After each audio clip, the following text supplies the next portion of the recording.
간호사가 되어 VIP실을 전담하는 능력이 있는 간호사가 되기까지는 7년이란 시간이 필요했어요.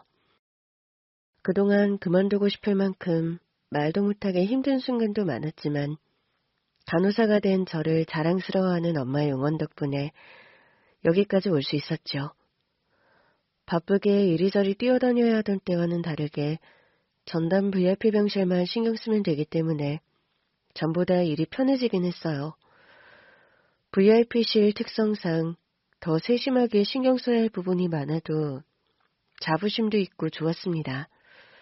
더군다나 운이 좋게도 소위 블랙리스트에 올라가 있는 진상 환자는 전담해 본 적이 없고 지금까지 만난 VIP 환자들은 모두 너무 친절하시고 좋은 분들이셨어요. 오늘 저는 그중 저의 인생의 빈틈을 메꿔주신 아주 감사한 분에 대한 이야기를 하려고 합니다.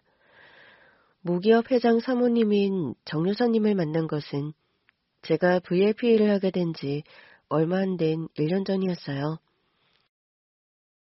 유방암 수술로 입원하신 것을 인연으로 간간히 소식을 주고받고 있었는데 얼마 전 재발로 인해 다시 입원하신 것이었죠. 사모님, 다시 만나시자더니 여기로 오시면 어떡해요. 저 너무 속상해요. 그러게, 내가 서간호사한테 맛있는 밥 한 번 사겠다는 게 1년 전인데 그거 하나를 못 사고 내가 여길 다시 들어왔어. 사람이 한치 앞을 못 본다잖아. 병원장님 말씀으로는 정기검진으로 빠르게 발견해서 괜찮다고 하셨으니까 너무 걱정 마세요. 제가 성심성의껏 간호해드릴게요. 내가 서간호사 간호받으려고 여기 들어왔게? 웃긴 거 하나 알려줄까?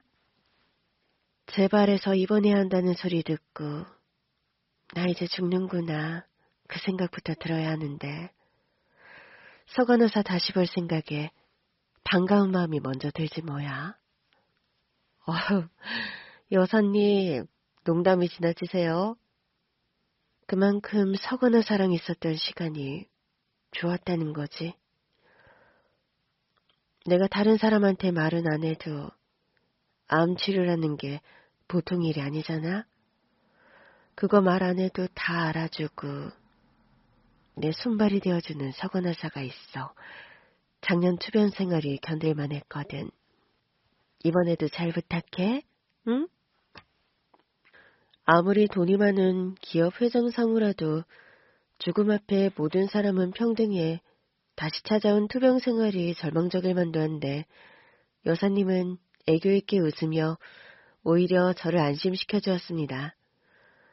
오랜 기간 알고 지낸 분은 아니었지만 저를 친딸처럼 생각하시며 가장 인간적인 대우를 해주셨던 분이기에 누구보다도 완치를 바라던 저는 너무 마음이 아팠죠. 어쨌거나 일이 이렇게 된 이상 여사님께서 다시 건강히 태어나실 때까지 최선을 다해야겠다는 생각이 들었어요. 속이 더부룩하고 답답한 게 사이다 한 잔 마셨으면 좋겠는데. 여사님, 제가 사다 드릴게요. 그게 서간호사가 하는 일도 아닌데. 누가 하면 어때요? 어차피 저는 여사님 전담으로 있는 건데요. 여사님 간병해 주시는 분께서는 여사님 심부름으로 자리를 비우셨잖아요. 그럼 지금은 제가 해야죠? 미안해 서간호사. 그리고 너무 고마워. 이것저것 편의를 봐줘서. 내가 얼른 자리를 털고 일어나야 서간호사 귀찮은 일이 사라질 텐데 말이야. 그런 말씀 마세요. 여사님께 도움이 되는 일이라면 무엇이든지 할 수 있으니까 부담 갖지 마시고 편히 말씀해 주시고요. 그렇게 여사님이 필요하실 것 같은 건 말씀하지 않아도 미리 준비해 놓기도 하고 스스로 힘들어하시는 것이 신경 쓰여 당직도 받고 밤새워 간호하기도 하는 등 정말 성심성의껏 간호를 해드렸어요. 그래서인지 원래도 저를 귀여워하셨지만 눈에 띄게 잘해주시려 하는 게 보이더라고요. 근데 서건호사는 아직도 미혼이야? 남자친구는 없어? 네, 작년에도 사모님께서 얼른 결혼하라고 하셨었는데 아직도 혼자네요. 아, 내가 서건호사가 좋다고만 하면 좋은 사람 바로 소개시켜 줄 수 있는데. 그러지 말고 나 아는 사람 한번 만나볼래? 말씀만 감사히 받겠습니다. 아직은 제가 그럴 여유가 되지 않아서요. 아, 작년에도 그러더니 그놈의 여유는 대체 언제 찾아오는 건데? 왜? 아직 돈을 많이 못 모았어? 그런 걱정은 마라. 내가 서간호사 소개해주는 사람인데 돈 없는 사람 소개시켜줄까봐? 그렇게 생각했다면 너무 자존심 상하는 일인데. 아, 그런 거 아니에요. 오히려 여사님께서 소개해 주시는 분은 여러모로 저보다 너무 좋은 사람을 소개해 주실까 봐서 걱정인데요. 그게 아니라 제가 엄마랑 둘이 사는데 엄마가 좀 아프세요. 저 시집 가버리면 엄마 혼자 남는데 그게 좀 마음에 걸려서요. 어머, 그래? 아, 어디가 어떻게 안 좋으신데. 이렇게 멋진 간호사 딸이 있는데도 여전히 안 좋으신 거야? 큰 병이 있으신 건 아니신데 어렸을 때부터 몸이 좀 많이 안 좋으셔서 여기저기 아픈 곳이 좀 많으세요. 저는 평소에 제 집안이나 과거 이야기를 잘 하지 않는 편이에요. 그런데 그날은 무엇에 홀리기라도 한 듯 누구에게도 보여주지 않았던 제 아픈 과거 이야기를 꺼냈고 여사님은 밤이 늦도록 저를 붙들어 놓고 제 이야기에 귀를 기울여 주셨습니다. 말하다 보니 눈물이 나왔는데 그런 저를 꼭 안아주셨죠. 아, 세상에. 서간호사한테 그런 아픈 과거가 있을 줄은 꿈에도 몰랐네. 어쩜 그런 상황에서도 이렇게 훌륭하게 자란 거야. 어머님도 참 대단하셔. 죄송해요. 이런 모습 보여드리려고 한 건 아닌데. 아유, 죄송하긴 뭐가 죄송해. 아픈 과거 없는 사람이 어딨겠어. 근데 서간호사 이야기는 내가 마음이 아파 그냥 들을 수가 없네. 아직 확실치 않지만 어쩌면 내가 서간호사에게 뭔가 해줄 수 있을 것 같으니까 기다려봐. 아, 네? 아니에요. 뭘 바라고 한 이야기가 아니니까 너무 신경 쓰지 마세요. 전혀 관계가 없는 사람에게 제 이야기를 털어놓고 나니 후련한 것도 있었어요. 누구에게도 하기 힘든 이야기인데 지금 생각하면 그렇게 꼭꼭 숨기고 살다 여사님께 그 이야기를 하게 됐는지 여전히 신기한 일이지요. 그리고 며칠 뒤 여사님께서 저에게 주소가 적힌 메모 한 장을 건네주셨어요. 이게 뭐예요? 서간호사 이야기 듣고 생각난 것이 있어서 괜한 희망을 주는 것일지도 모르지만 나는 어째 서간호사가 여기 한번 가봐야겠다는 확신이 들어. 가서 서간호사가 두 눈으로 확인하고 만약 도움이 필요하거든 꼭 연락해줘. 알았지? 네. 여사님께서는 자세한 말씀은 하지 않으시고 주소가 적힌 곳으로 가면 제가 찾는 사람이 있을 거라며 꼭 가보라고 하셨습니다. 그래서 일이 끝난 후 택시를 타고 여사님께서 주신 주소를 찾아갔는데 그곳은 다름 아닌 한 정육식당이었어요. 도축한 소고기를 팔기도 하고 곁에 딸린 식당에서 고기를 구워 먹을 수 있는 곳이었죠. 그곳에 가면서까지도 대체 왜 저를 여기로 보낸 것인지 의아했지만 여사님께서 저를 그곳에 보낸 이유가 있을 거라는 생각에 식당 안으로 들어갔습니다. 그리고 저는 계산대에 앉아있는 한 여자와 눈이 마주쳤는데 그 순간 저는 본능적으로 가슴부터 뛰기 시작했어요. 그 여자는 휠체어에 앉아 있었는데 눈이 마주친 수초 동안 제 머릿속에는 기억에 잠긴 한 사람이 떠올랐죠. 지영이? 믿을 수 없어 천천히 다가가 그 얼굴을 보는데 이리저리 뜯어봐도 제가 아는 그토록 그리워 찾고 싶었던 그 사람이 틀림이 없었습니다. 지용아! 바로 10여 년 전 잃어버린 제 여동생이었던 거예요. 저에게는 몸이 불편한 여동생이 있었습니다. 태어날 때부터 다리 근육에 문제가 있어 혼자서 걷지 못했고 돌도 되지 않았을 때 앓았던 열병으로 말문도 막혀버려 사람들과 소통도 어려웠죠. 여동생은 저를 통해 세상을 배우고 소통해야 했어요. 어렸을 때는 말도 못하고 스스로 걷지도 못하는 여동생이 짐처럼 생각되기도 했는데 그래도 제 동생이잖아요. 결국 자립하기 어려운 여동생을 돌보고 신경 써야 하는 사람이 저라는 걸 인정하며 자랐습니다. 엄마와 제가 수어를 배우며 여동생의 다른 사람과 다르다는 것을 받아들일 때 아버지는 유일하게 그 사실을 끝까지 인정하지 않던 사람이었어요. 아빠, 저녁은 아빠가 차려드실 수도 있잖아요. 꼭 몸이 불편한 지영이를 시키셔야 해요? 지 아빠가 종일 누구 때문에 땀 흘려 일을 하고 오는데 딸이란 게 밥 하나 안 차려나? 어떻게 된 게 이 집 여자들은 하나같이 가장알기를 우습게 알아? 엄마도 일하고 저도 학원 갔다 이제 온 건데 아빠만 바쁜 거 아니잖아요. 지수야, 무슨 일이야? 당신 왜 그래? 아니, 이 옆에 내야. 왜 이제야 들어와? 일한다고 유세 부려? 다른 집 서방이 밖에서 일 갔다 오면 따뜻한 밥에 구수한 된장국 끓여 기다린다는데 어떻게 된 게 이 집은 따뜻한 저녁밥 얻어먹기가 이렇게 힘들어? 당신이 나를 우습게 하니까 이것들이 나를 무시하는 거 아니야? 누가 들으면 나는 밖에서 놀다 오는 줄 알겠네. 나도 여지껏 일하다 당신이랑 애들 밥 차려주려고 부랴부랴 바쁘게 들어왔는데 오자마자 그런 소리 들어야 돼?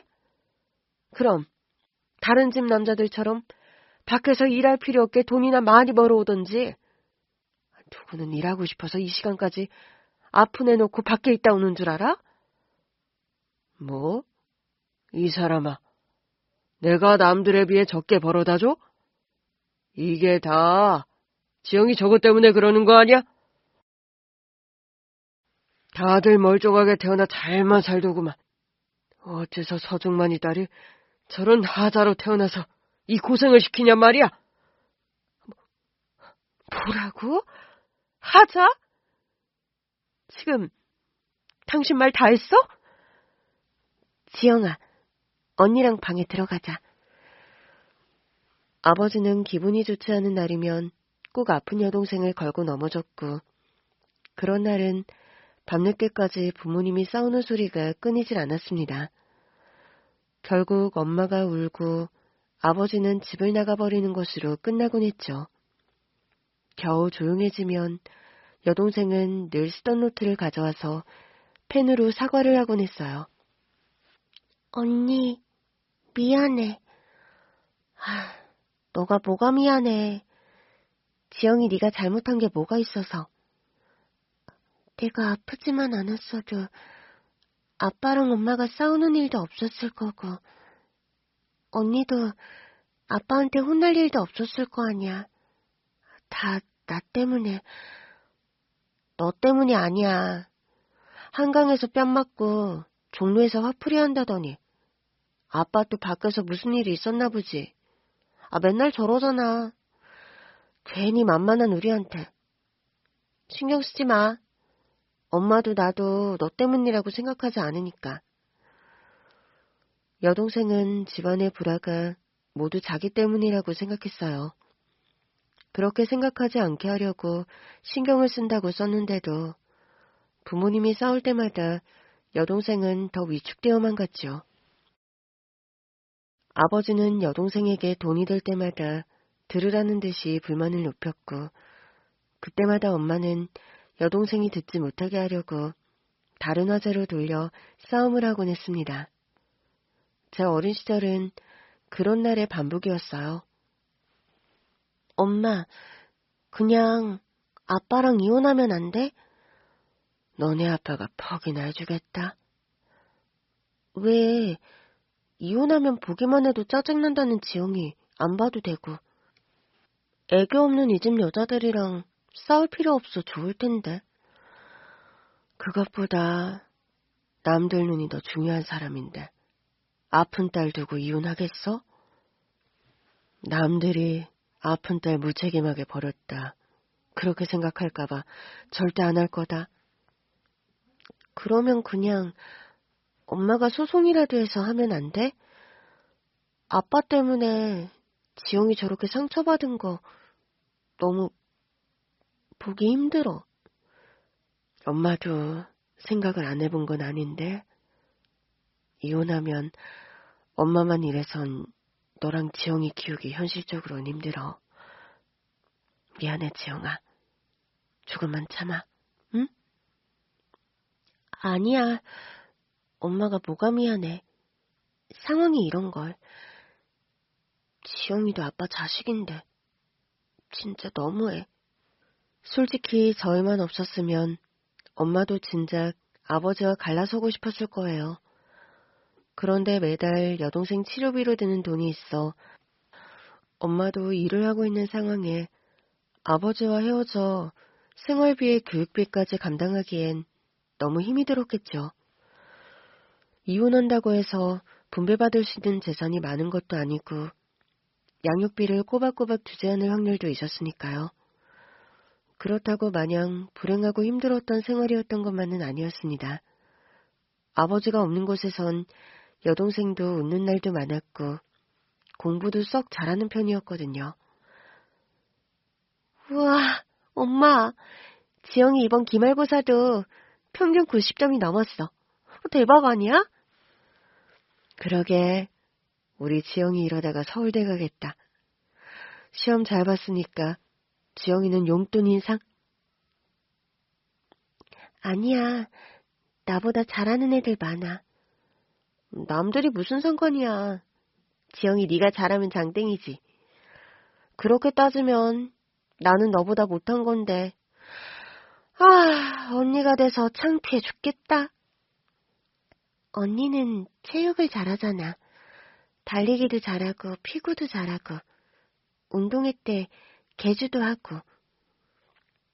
나는 체육 말고 너처럼 공부 잘하는 게 더 좋다. 시험을 잘 봐야지 용돈이 올라가지. 달리기 잘해도 엄마는 용돈 안 올려주는데 뭐. 내가 너 달리기로 국가대표라도 된다고 하면 용돈 올려줄게. 이것 봐. 이것도 완전 차별이다. 안 그래, 지영아? 가만 보면 엄마 너만 편해. 아, 억울하면 지영이처럼 이쁜 짓 좀 더 해보시던지요. 공부를 잘했던 여동생은 조금 더 노력해서 의사가 되고 싶다고 했어요. 자기 병의 원인을 찾아서 자기처럼 근육에 문제가 있어 걷지 못하는 아이들에게 힘이 되어주고 싶다고 했거든요. 그래서 저도 동생을 따라 의료인이 되기로 한 거예요. 그럼 나는 간호사 될래. 간호사? 언니 병원도 싫어하면서 무슨 간호사야. 지영아, 생각해봐. 완전 폼나는 일 아니야? 폼? 여동생은 의사에 언니는 간호사. 이거 완전 폼나는 일이야. 한 집안에서 의료직업군이 2개나 나오는 거라고.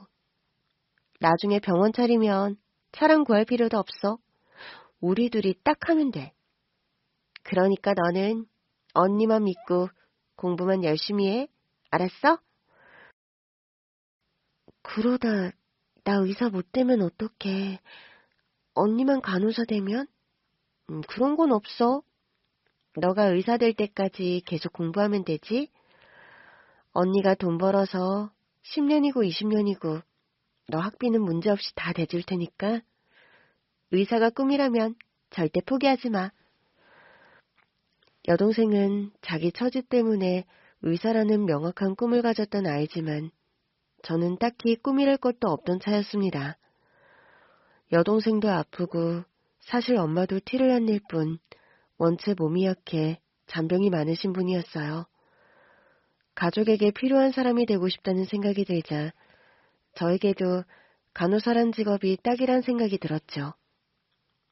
그렇게 목표를 정하고 나니 신기하게도 공부하는 게 좀 더 쉬워지더라고요.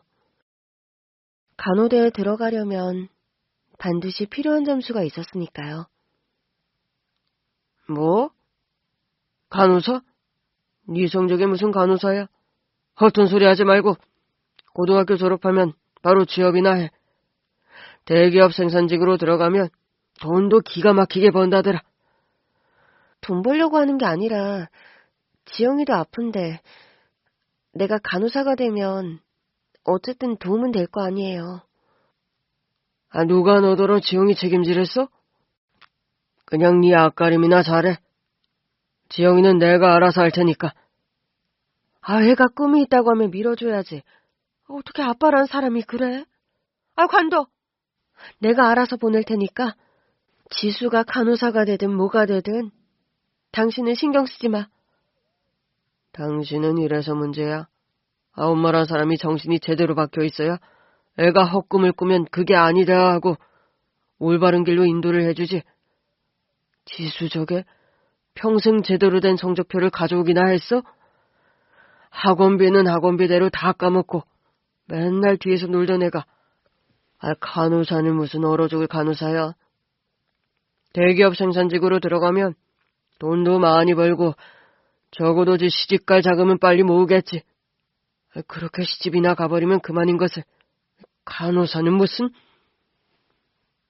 아버지는 제가 어떤 생각으로 간호사가 되고 싶은지, 그래서 당시에 어떤 노력을 하고 있는지는 관심도 없었고 들으려 하지도 않았어요.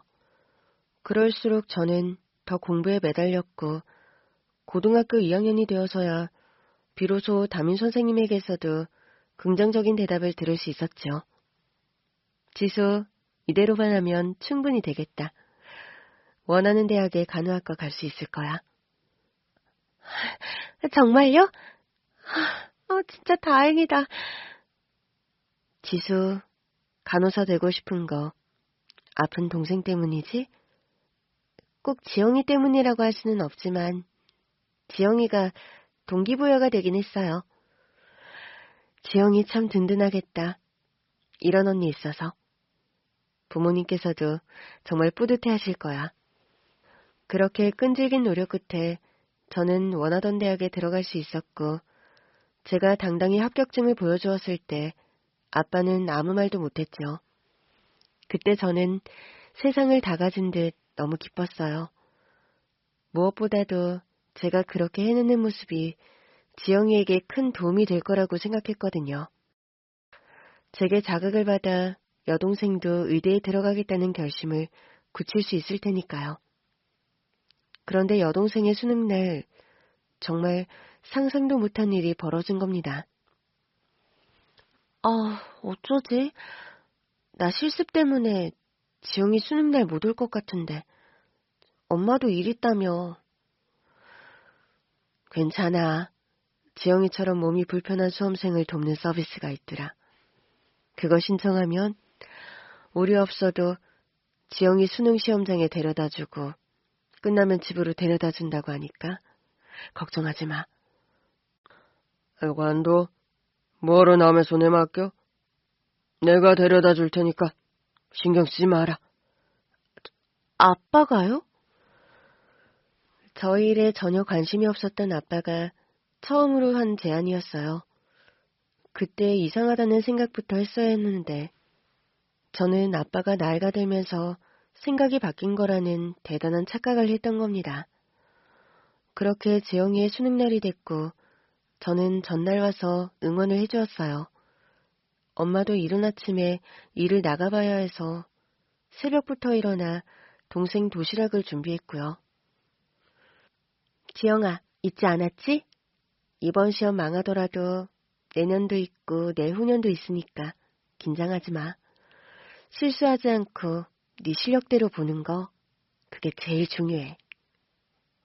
언니는 네가 재수, 삼수, 아니 수능을 10년 동안 본다고 해도 다 밀어줄 테니까 걱정 말고. 알았지? 고3을 10년이나 하라고? 됐어. 한 방에 끝낼 테니까 두고 보라고.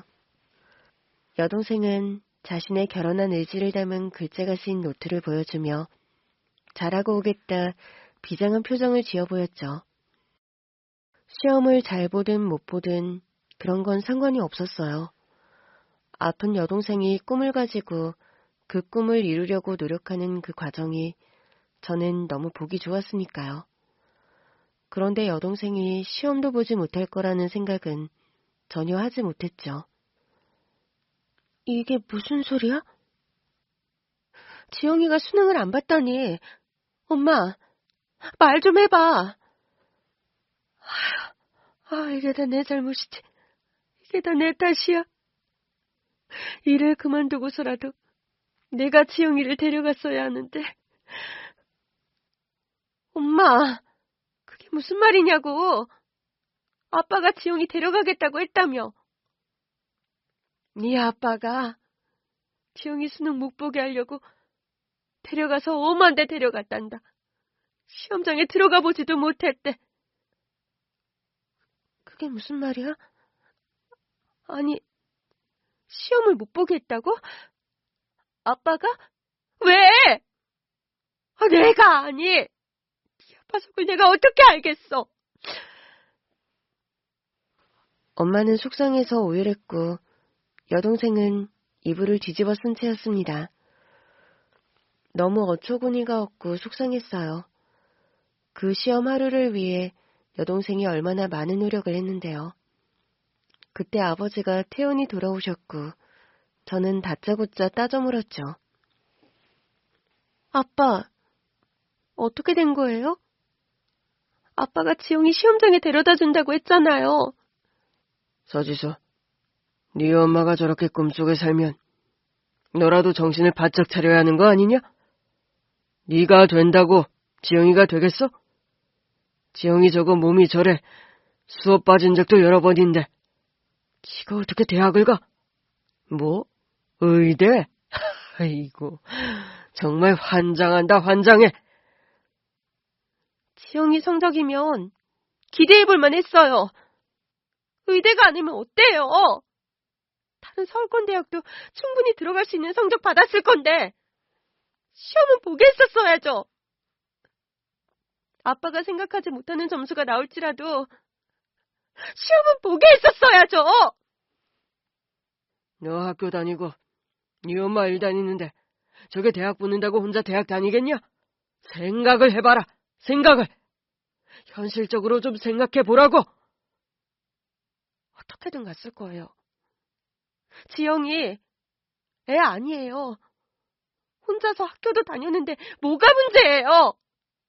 아빠 보고 보내달랬어요? 아빠가 언제부터 우리 미래에 관심을 가졌다고! 지영이 미래에 멋대로 손을 대요! 저도 보이는 게 없었고 바락바락 대들며 하고 싶은 말 다 했죠. 아빠도 순간 화가 났는지 손을 올렸고 저는 처음으로 아빠에게 맞고 그대로 집을 나왔습니다. 저도 저지만 여동생이 정말 속상했을 거예요. 제가 아빠와 싸우던 그 순간에도 이불 속에서 귀를 틀어막고 울고 있었겠죠.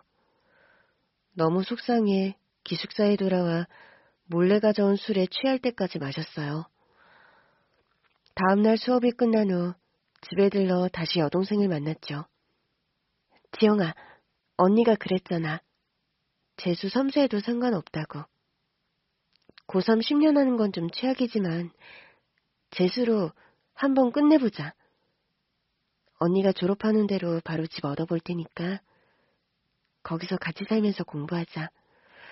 그러면 아빠 만날 일도 없고 마음도 훨씬 편할 거야. 언니, 나는 괜찮아. 신경 쓰지 마. 아빠 말처럼 나는 어차피 봐도 안 됐을 거야. 그런 말이 어딨어. 아빠 말 듣지 말랬지. 왜 나약한 소리를 하는 거야. 너답지 않게. 아빠 말도 일리가 있잖아. 내가 무슨 대학이야. 당장 수능 시험 날에도 혼자 시험장에 못 가서 도움을 받아야 하는 처지에 내가 누굴 도와주겠어. 너 노트 내놔. 그런 소리 하려거든. 아무 말도 하지 마. 어느 순간 너무 화가 나서 여동생이 들고 있던 노트와 펜을 빼앗아 버렸습니다. 그랬더니 여동생은 저를 그냥 빤히 쳐다보고 있더라고요. 그때 저는 그게 너무 미안했어요. 보통 사람이라면 말을 빼앗을 수 없잖아요. 말하지 말라고 해도 자기가 말하고 싶으면 끝까지 하고 싶은 말을 했을 텐데 제가 여동생의 손에서 노트와 펜을 빼앗는 순간 여동생은 말할 기회를 잃어버린 것이니까요. 제가 한 짓이 아버지가 한 짓과 크게 다르지 않다는 생각도 들면서 앞으로도 몇 번이나 세상에 좌절하고 살아야 할 여동생의 처지가 너무 안쓰러워서 견디기 힘들었습니다. 하지만 여동생은 달랐어요. 미안해 우는 제 등을 콕콕 치더니 집안에서는 잘 쓰지도 않는 수어로 그러더라고요. 언니, 나는 언니가 나 때문에 울지 않았으면 좋겠어.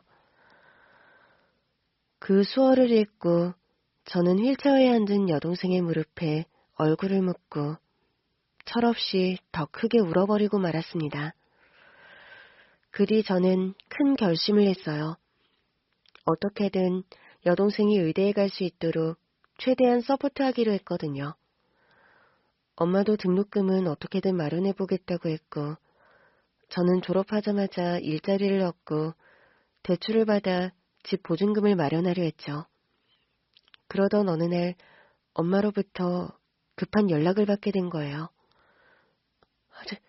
지수야, 지영이가 없다. 지영이가 없어? 어? 엄마, 그게 무슨 말이야? 침착하게 이야기해봐.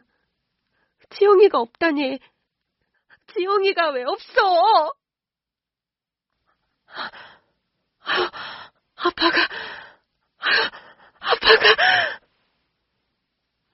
엄마의 연락을 받고 급히 집으로 갔고 엄마는 거의 혼절할 기세로 눈물범벅이 된 채 주저앉아 있었습니다. 집안은 난장판이 되어 있었고 엄마는 저를 보자 숨도 제대로 쉬지 못할 만큼 오열을 하고 있었어요. 엄마, 무슨 일이야? 대체 아빠가 지영이를 어떻게 했다는 건데? 이거 봐. 이러 어쩌면 좋아? 이러 어쩌면 좋으니, 지수야?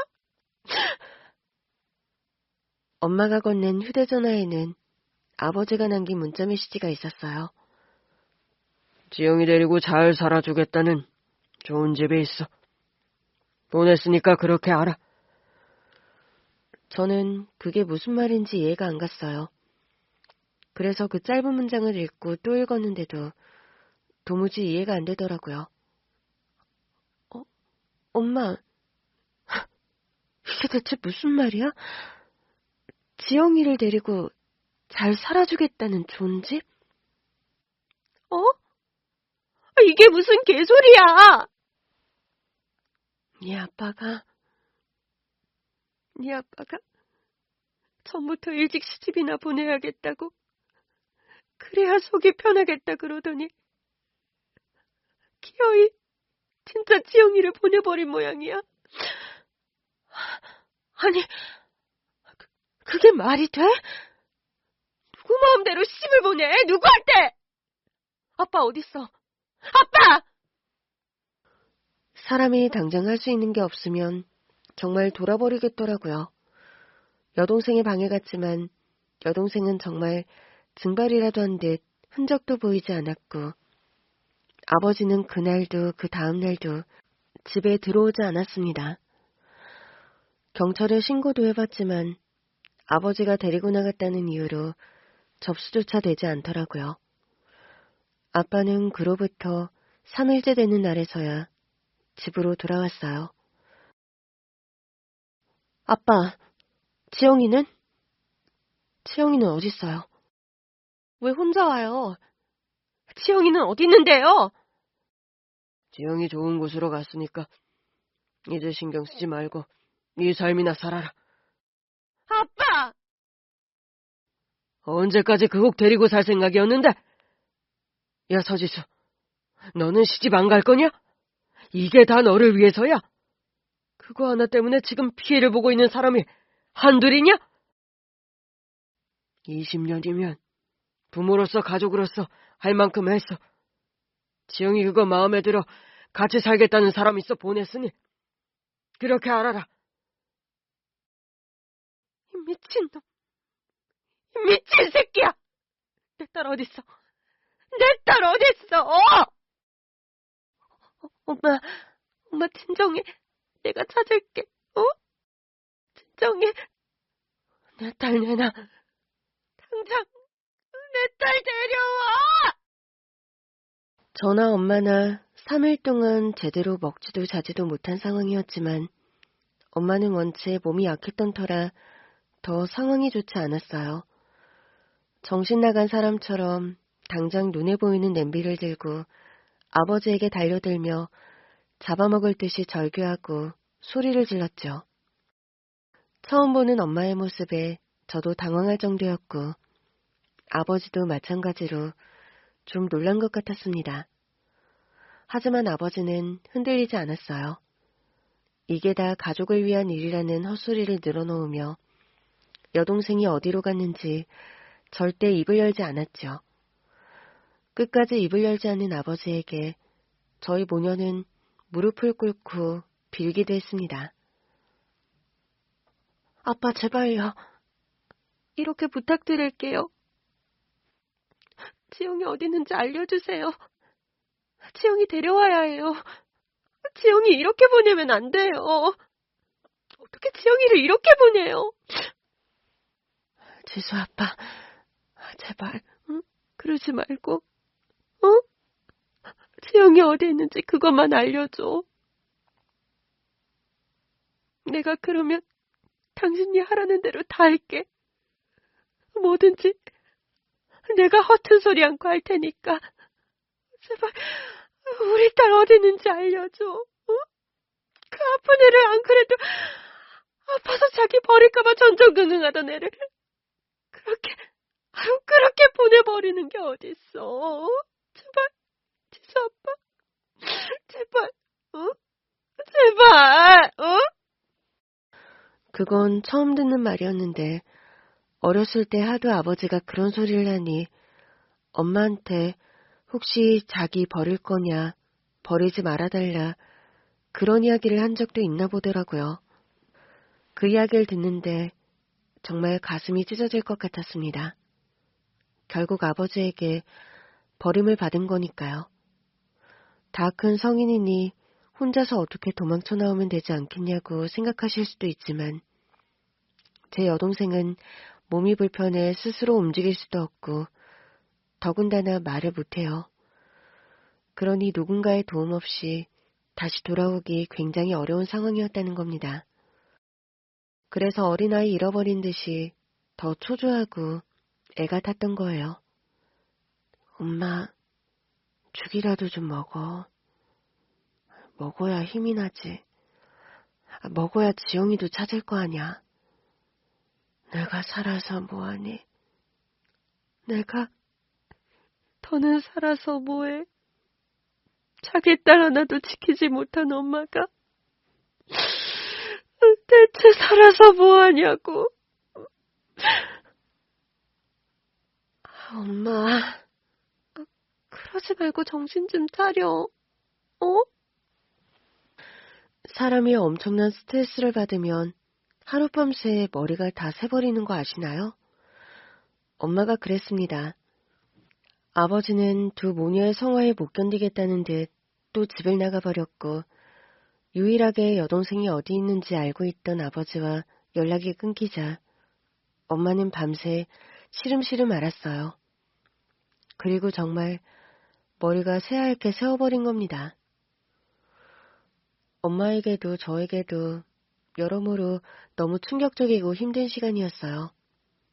거기다 엄마는 삶의 의욕을 다 잃어버린 사람처럼 먹지도 자지도 않고 매일 울기만 했으니 저라도 정신을 차리지 않으면 둘 다 저 세상 가겠다 싶더라고요. 내가 진작 너희 아빠랑 이혼을 했어야 하는데 네가 말했을 때라도 했어야 하는데 이게 다 내 탓이다. 나 때문에 지영이가 이렇게 된 거야. 그게 어떻게 엄마 때문이야. 아빠 때문이지. 엄마, 정신 차려. 엄마가 정신을 차려야 지영이를 찾는다니까. 제발, 응? 그렇게 말하면서도 엄마가 정신을 차린다고 해도 여동생을 찾을 수 있는 방법이 없다는 건 저도 잘 알고 있었어요. 아버지가 이야기하지 않은 이상은요. 이혼해. 지영이 어디 있는지 이야기 말 안 해줄 거면 이혼하자고. 이혼은 얼어 죽을. 내가 평생 지영이 그거 데리고 살면서 쓴 돈이 얼만데. 그러게 애를 멀쩡히 낳았으면 될 거 아니야? 뭐? 네가 사람이냐? 네가 그러고도 사람이야? 현실을 살자 제발. 응? 이제 좀 사람답게 보통 가정처럼 살아보자고. 엄마는 결국 아버지를 상대로 이혼 소송을 했어요. 그뿐만이 아니라 매일같이 경찰서에 가서 아버지가 동생을 강제로 어딘가에 보내버렸다며 제발 찾아달라고 했죠. 그렇게 한 달 내내 경찰서를 찾아가 사정하자 경찰도 몸이 불편한 여동생이 본인의 의사와 다르게 살던 곳이 달라졌을 수도 있다는 것을 그제야 받아들여 주시더라고요. 어쨌거나 경찰도 아버지를 설득하는 것이 가장 빠른 방법이었는데 갑작스러운 사고로 아버지가 돌아가시면서 저희에게 희망은 완전히 사라지고 말았습니다. 느닷없이 여동생에 이어 아버지까지 잃게 되었는데 아버지가 돌아가셨다는 소식을 듣자마자 든 생각이 이제 지영이를 못 찾겠구나였어요. 갑작스러운 아버지의 죽음에 대한 슬픔은 여동생을 잃은 슬픔에 비하면 아무것도 아닐 정도였죠. 어떻게 끝까지 자기 자식들 가슴에 대못을 받고 가? 당신이 그러고도 아버지야? 꿈에도 나타나지 마. 죽어서도 보지 말자고. 엄마는 아버지 장례식장에서 영정에 대고 그렇게 소리쳤죠. 저희 집 사정을 아는 사람들이라면 누구도 그런 어머니를 말리지 못했습니다. 그 후로 저와 엄마 단둘만 남게 된 거예요. 여동생의 행방은 완전히 오리무중이 되었죠. 카드를 쓰는 것도 아니고 핸드폰이 개통된 것도 아니니 어디 사람만 있으면 좋겠다고 생각했어요. 날이 갈수록 엄마의 병세는 더 악화됐고 일도 할 수 없게 되었죠. 엄마, 내가 있잖아. 이제 엄마까지 없으면 나는 어떡해? 나도 엄마 딸인데. 나를 봐서라도 좀 기운 차려봐, 응? 미안해, 지수야. 엄마가 너한테는 너무 면목이 없다. 그런 소리 하지 말고 건강해지려고 해야지. 내가 어떻게든 시간이 얼마나 걸리든 지영이 찾을게. 지영이 찾을 때 엄마 건강한 모습으로 있어야 지영이도 마음 편할 거 아니야. 이렇게 있다 오면 지영이 마음이 얼마나 아프겠어, 응? 재수야, 지영이 살아있겠지? 어딘가 잘 살아있겠지? 그래도 네 아빠도 사람인데 적어도 우리 지영이 잘 먹고 잘 살 수 있는 곳에 데려다 놨겠지? 그럴 거야. 분명히 잘 살아있을 거니까 걱정하지 마, 응? 그렇게 10여 년이 지난 거예요. 전단지도 붙여보고 수소문도 해봤지만 제대로 된 연락이 온 적이 없죠. 살면서 몇 번이나 여동생을 찾는 꿈을 꿨고 그런 꿈을 꿀 때면 깨어나 현실로 돌아오는 것이 너무나 서글펐습니다. 영영 꿈에서만 살고 싶다는 생각이 간절했었고 저 역시 삶의 의욕을 잃고 고꾸라질 뻔한 것이 한두 번이 아니었어요. 그럴 때마다 더 열심히 일했고 더 처절하게 버티며 여동생을 찾겠다고 한 것이 10여 년의 세월이었죠. 그런데 이렇게 찾게 되다니요. 거짓말처럼 눈앞에 나타난 여동생의 모습에 저는 기절할 것만 같았습니다. 지용아, 미안해. 언니가 너무 늦게 찾아와서 미안해. 그렇게 이야기하며 동생을 꽉 안아주려는데 여동생이 몸을 비틀어 피하는 겁니다. 다시 보니 저를 알아보는 눈치가 아니었어요. 아무리 강산도 변하게 하는 게 시간이라지만 다 자란 성인의 얼굴인데 제가 착각할 리가 없었어요. 지영아, 왜 그래? 나 모르겠어? 언니야, 응? 누구세요? 그때 누군가가 다가와 저와 여동생 사이를 가로막았습니다. 중년의 여자였는데 딱 봐도 여동생을 데리고 있던 여자 같더라고요. 저 지영이 언니예요. 지영이라니? 얘는 지영이가 아니라 혜진이에요. 사람 잘못 봤네요. 네? 아니에요. 지영이가 분명해요. 지영아, 언니야. 언니 기억 안 나? 지영아, 왜 그래? 너 공부해서 의사 되고 싶다고 했었잖아. 언니랑 나란히 의사 간호사에서 살자고. 언니가 너 의사 만들어주겠다고 그랬었잖아. 아, 나가시라니까요. 여보, 여보, 이 여자 끌어내. 얼른 끌어내. 엄마가 기다려. 엄마도 언니도 계속 너 찾아다녔어. 언니가 엄마한테 약속했어. 어떻게든 너 찾아주겠다고. 약속했다고, 지영아.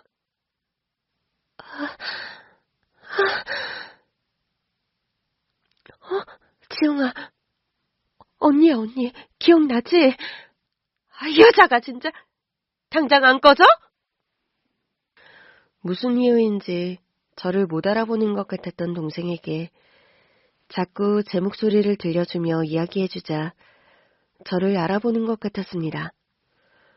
저는 저를 떼어놓으려는 사람에게서 벗어나려 안간힘을 썼는데 그 남자는 저를 붙들고 가게 밖으로 끌고 나가 패대기를 치더라고요. 아, 그런 사람 없으니까 딴 데 가서 알아보시라고요. 무슨 소리예요? 지영이가 나를 알아봤는데. 당신들, 지금까지 지영이 가둬놓은 거죠. 지영이한테 무슨 짓 한 거예요? 왜 나를 바로 알아보지도 못하는 건데? 아니, 이 여자가 죽고 싶어? 쟤는 박혜진이야. 착각하지 말라고. 당장 꺼지지 않으면 죽여버릴 테니 당장 꺼져! 풍태가 좋았던 그 남자는 때리려는 신용을 하며 저를 위협했고 저는 혼자서 여동생을 데리고 나올 수 없다는 판단을 했어요. 그때 저는 혹시 필요하거든 꼭 연락해달라는 여사님의 말을 떠올렸죠. 여사님, 도와주세요. 제 여동생이 있는데 그 사람들이 제 여동생을 놓아주질 않아요. 서 간호사, 진정하고 내 말 들어. 혹시 몰라 내가 서 간호사 쪽으로 사람을 보내놨어. 내가 바로 조치를 취할 테니 서 간호사는 섣불리 움직이지 말고 기다려. 알았지? 여사님의 전화가 끊기자마자 얼마 안 되어 제 앞으로 차 한 대가 멈췄고 제게 든든한 아군이 될 서너 명의 장정들이 나타나 식당 안으로 들어갔습니다. 그리고 머지않아 경찰까지 출동했죠. 경찰관님, 저기 제 동생이 있어요. 동생이 걷지도 못하고 말도 못해서 저 사람들에게 붙잡혀 있었던 것 같아요.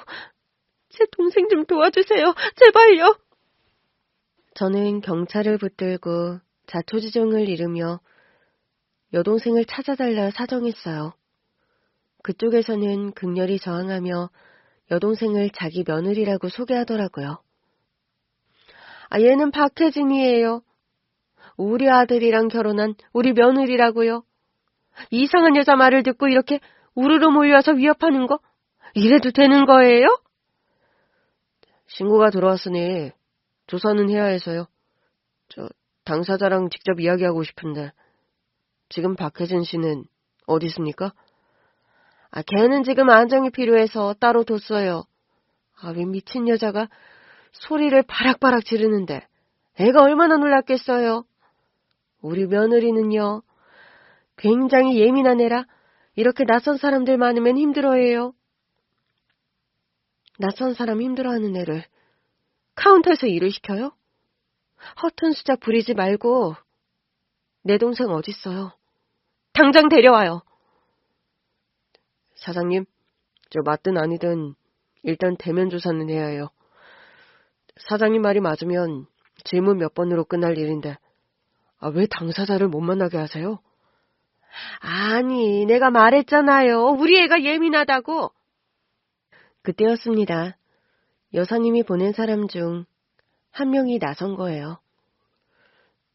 여기 정 여사님이 보내셔서 왔습니다. 아시죠? 그 여자는 그 사람이 건넨 명함을 보곤 흠칫 놀라며 눈치를 보더라고요. 생각지도 못한 사람의 이름이 나와서인지 어째 기세가 누그러들었고요. 여사님께서 협조 안 해주시면 아무래도 앞으로 여기랑 거래하는 분들은 없을 거다. 그렇게 이르셨습니다. 아니, 이런 법이 어딨어요? 별일도 아닌 거 가지고. 우리 가업을 손에 쥐고 흔들겠다는 거예요? 별일이 아니면 별일이 아닌 것처럼 협조해 주시면 되는 겁니다. 서재영 씨, 여기 있는 거 맞죠? 아니지, 그게. 여자는 쩔쩔매다가 별 수 없다는 듯 뒤에 있던 중년 남성에게 눈짓을 했고 그 남자도 한숨을 푹푹 쉬다가 몸을 비틀어 길을 내주었습니다. 저는 경찰과 함께 서둘러 그곳으로 갔고 식당 안쪽으로 직원들이 휴게실로 쓰는 방 하나가 있더라고요. 여동생은 그곳에서 바들바들 떨며 울고 있었습니다. 인기척이 크게 놀라며 움츠러들다가 저를 보고 얼굴을 일그러뜨리며 울더라고요. 지용아! 제가 달려가 앉자 여동생은 제게 안겨 울었고 그렇게 저는 12년 만에 여동생을 품에 안게 된 거예요. 여동생이 있던 곳은 아는 사람은 아는 오래된 정육식당으로 정 여사님을 비롯한 정재계의 사모님들이 때가 되면 질 좋은 고기를 위해 찾는 유명한 곳이었습니다. 나는 자주 찾던 곳은 아닌데 아는 사람이 고기가 참 맛있다고 해서 몇 번 가본 적이 있어. 그때 거기에 휠체어 타고 말 못하는 여자가 있어 눈여겨본 적이 있는데 서건호사 이야기를 들으니까 그 생각이 나지 뭐야. 어떡해. 그때 일을 떠올리시고, 눈썰미도 기억력도 너무 대단하세요, 여사님. 이상하다 싶기도 했어. 눈치가 빤한 사람이면 다 알았을 거야. 세상 좋은 맛집 사장처럼 보이지만 자기 며느리란 사람한테 하는 말투가 영 별로더라고. 아직 경찰 조사는 안 끝난 거야? 이래저래 문제가 한두 개가 아니라서 시간이 좀 걸린다고 하더라고요. 여사님 아니었으면 인정하지 않았을 거예요. 그 집 큰아들이 회장님 회사에서 일하고 있다면서요. 그렇다더라고. 남의 자식 데려다 그렇게 썼으면서 자기 자식한테 해가 간다니까 그제야 실토하는 꼴이라니. 그나저나 사람이년 참 신기해. 어떻게 내가 서간호사 잃어버린 여동생을 거기서 보고 또 서간호사가 내가 입원한 병원의 간호사가 되어 만났겠어. 이게 다 하늘의 뜻이지. 정말 감사합니다. 너무 감사드려요. 여사님, 평생 절대 잊을 수 없는 은혜를 받았습니다. 은혜는 무슨. 이게 다 서간호사가 착하고 열심히 살아서 복을 받은 거지. 기적이 대단한 건 아무에게나 찾아오지 않는다는 거야. 서간호사처럼 준비된 사람에게 오는 거지. 여동생은 여러모로 치료가 필요했어요. 다리 치료는 받지 못한 지 오래되었는데 오랜 시간 그 집에서 받은 스트레스로 이전 기억을 많이 잃었더라고요. 그뿐만이 아니라 몸에 의문의 상처도 있어서 정육사장 부부의 혐의는 더 많아졌죠. 아버지가 너 데리고 갔던 날 아직도 기억이 안 나? 안 나. 엄마는 언제 만날 수 있어? 엄마는 잘 계시니까 걱정하지 마. 너 조사 끝나고 병원에서 퇴원하면 그때 말하려고. 아직 말 안 했어. 엄마가 많이 놀랄까봐. 그리고 너 이렇게 아픈 구석 있는 거 보시면 충격받으실까봐. 고마워, 언니. 그리고 멋있다. 진짜 간호사가 됐네. 여동생은 그렇게 말하며 제가 저를 훑어보고 웃더라고요. 여동생 앞에서 간호사가 된 모습을 보여주게 돼서 다행이었지만 한편으로는 의사 꿈을 가지고 있던 여동생이 10년 동안 제대로 살지 못하고 있었다는 것이 너무 가슴이 아팠습니다. 만약 그때 아버지가 그런 선택을 하지 않았더라면 여동생도 어떤 꿈이라도 꿨을 텐데 말이에요. 언니, 나 그거는 기억해. 뭘? 내가 언니한테 했던 부탁. 나 때문에 울지 않았으면 좋겠다는 거. 내가 그렇게 이야기했는데 언니 나 때문에 많이 울었어? 아니야. 조금. 약속 지키려고 조금만 울었어. 다행이다. 상담 치료를 받으면서 서서히 기억을 되찾은 여동생은 그 오랜 시간이 무색하게도 이전의 해맑은 웃음도 되찾았습니다. 몸의 멍도 많이 옅어지고 엄마를 만나도 좋겠다는 생각이 들더라고요. 엄마, 내가 엄마한테 한 약속 있잖아. 어떻게든 지영이 꼭 찾아내겠다는. 지수야, 너무 부담 갖지 마. 너 애쓰는 거 엄마도 잘 알고 있어. 지영이를 찾지 못하더라도 네 잘못은 아니니까 절대 죄책감 갖지도 말고. 엄마가 못나서 너에게 너무 큰 짐을 지게 하는 것 같아 마음이 안 좋아. 아니 엄마, 그 약속 나 지켰어. 어? 그게 무슨 말이야? 지영이 찾았어 엄마. 어? 그렇게 말하자마자 눈물이 쏟아졌고 제 눈물을 보고 엄마는 그 자리에서 주저앉았습니다. 엄마랑 붙들고 안도와 감사의 눈물을 흘렸어요. 어디서 찾았어? 그래서 우리 지영이 어디 있는데? 우리 병원에 데려가서 치료받게 했어. 아파? 어디가 안 좋아? 아니, 그냥 이런저런 검사. 오랫동안 다리 치료도 못 받은 것 같아서 바로 병원에 데려갔어. 의사 선생님이 괜찮대. 생각보다 건강하다 하셨어. 가자. 얼른 가자, 지수야. 지영이 너무 보고 싶어. 저는 엄마를 데리고 제가 일하는 병원으로 갔습니다. 그런데 동생은 제가 입원시킨 6인실 병실이 아닌 VIP실에서 기다리고 있더라고요. 퇴원을 앞둔 동생이 보다 조용한 곳에서 엄마를 만날 수 있도록 여사님께서 배려를 해주신 거였습니다. 그곳에서 눈물 없이는 볼 수 없는 우리 세 모녀의 상봉이 이루어진 것이죠. 무릎이며 허리가 아파 평소엔 제대로 걷지도 못하던 엄마에게 어디서 그런 힘이 나왔는지 모르겠더라고요.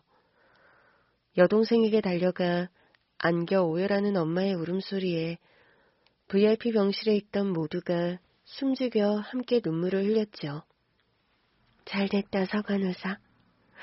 정말 너무 잘됐어. 감사합니다. 감사합니다, 여사님.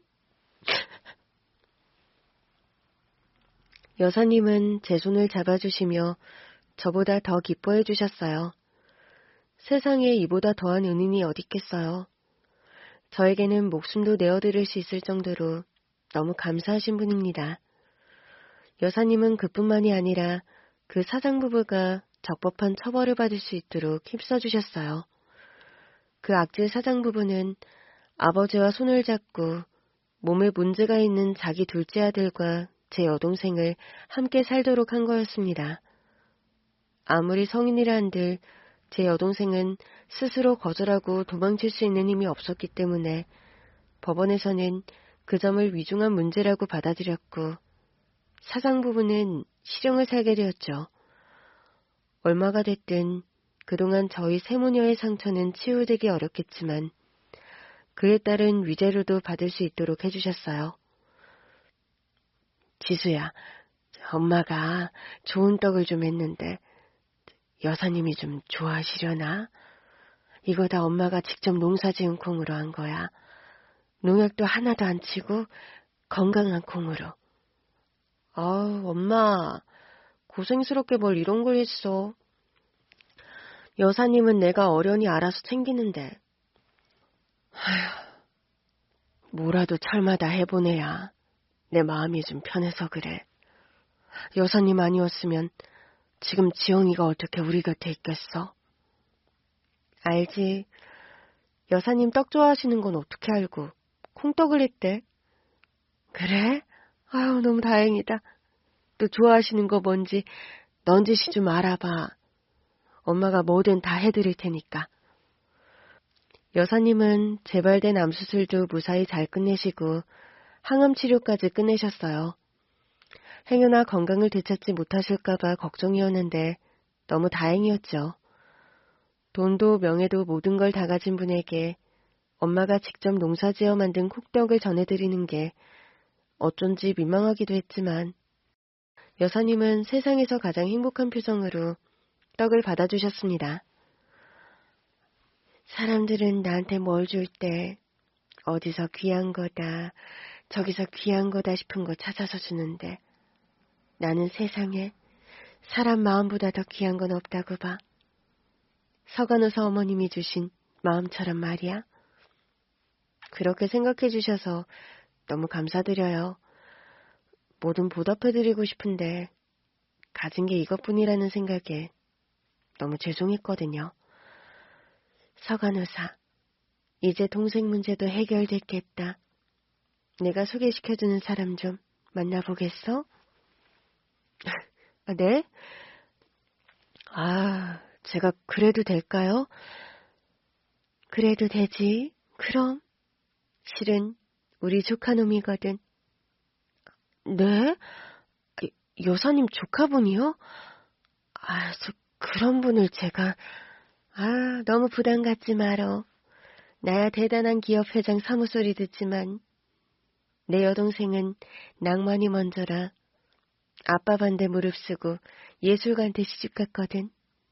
그래도 조카는 IT 기업에서 한자리 하는 앤데 어떻게 된 게 나이가 차도록 결혼할 생각이 없더라고. 우리 동생이 지 아들 때문에 앓는 소리 할 때마다 이상하게 난 서건우사가 생각나던 거 있지? 여사님 말대로 사람 인연 참 신기하죠. 여사님을 처음 만나 뵀을 때만 해도 여사님 덕에 여동생을 찾을 수 있을 거란 생각도, 생각지도 못하게 결혼하게 될 거라는 생각도 못했는데 불과 1년 사이에 인생이 이렇게나 바뀌었으니 말이에요. 여러분께서도 잠시 스치는 인연이라도 귀하게 여기다 보면 그 인연으로 뜻하지 않은 기적을 만나볼 수 있을지도 모릅니다. 제 이야기 들려주셔서 감사드려요. 앞으로도 제가 닿은 인연 소중히 여기며 잘 살겠습니다.